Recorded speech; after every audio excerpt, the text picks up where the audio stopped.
Okay, here we are, back on track. So, the idea really for this YouTube blog is to kind of document weekly what I do and how I have been doing to try to stay sober for one full year.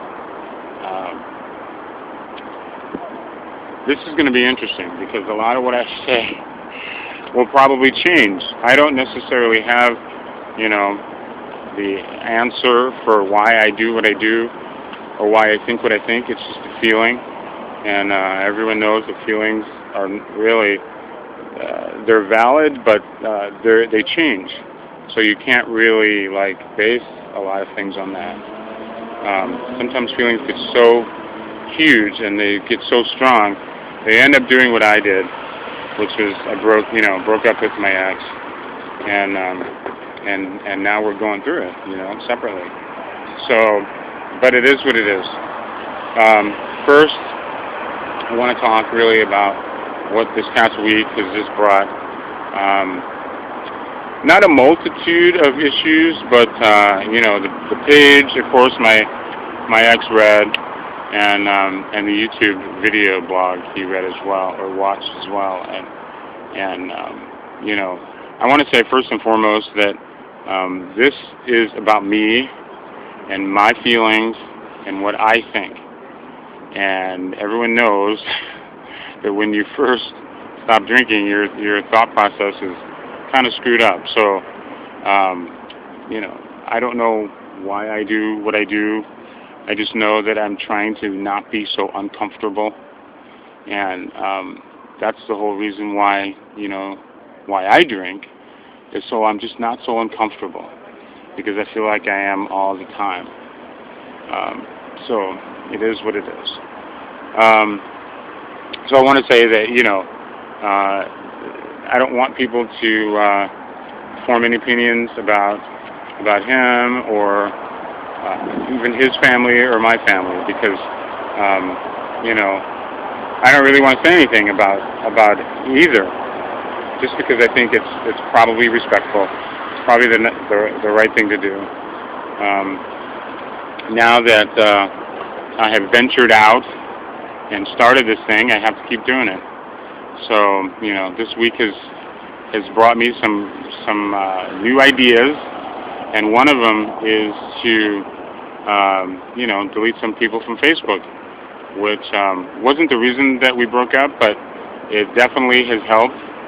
So if you find yourself wondering where did Chip go, it's because they do what is wonderful about the internet. You can just delete people you don't like.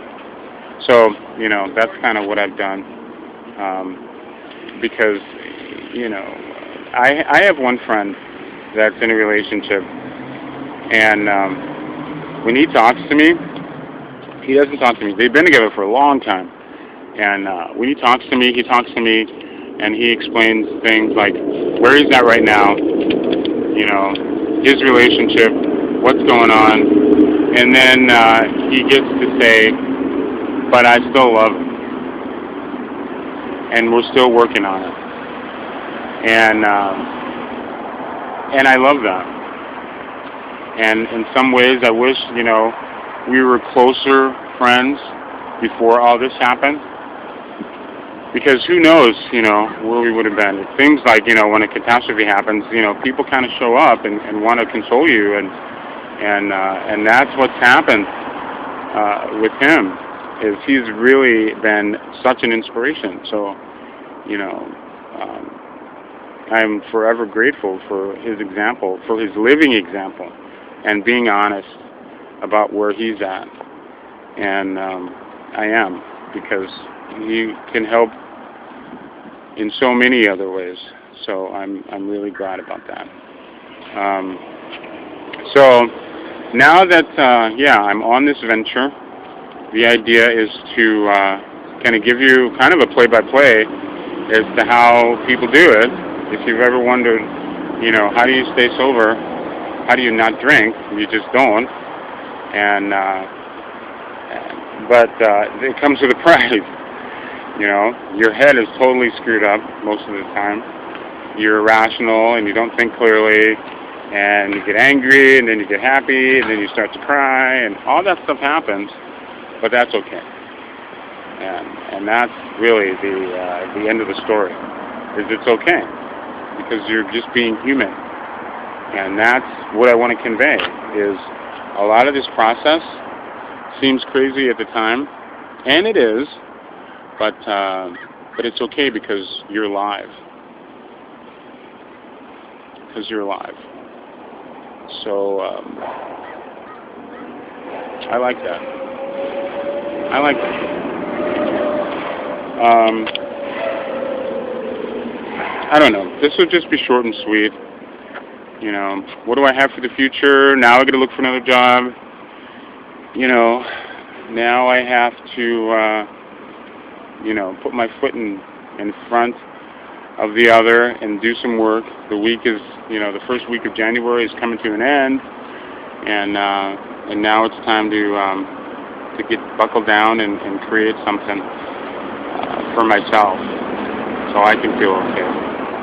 So until next week, thank you for listening, and we'll see you on the blog.